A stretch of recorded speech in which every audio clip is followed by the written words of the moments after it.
આ ભોખરાવાળો બહુ મોટો છે. હાલા પેલું તળાવ તો જો એને બુનું સુદું શેવડું છે.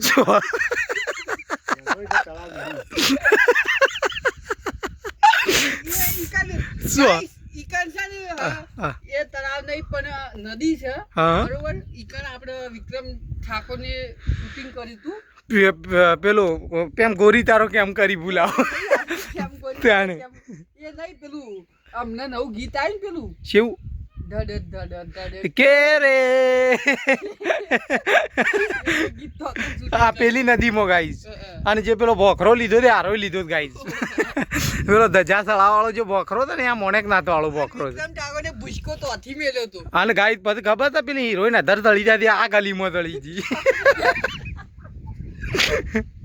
ભૂસકો મેલ્યો તો વિક્રમ ઠાકોર ને હા. પિક્ચરમાં એ પેલો ભોખરો હતો. આ પેલો અધર તમારું કેવું છે પાળી બે શબ્દો? સેના મોહન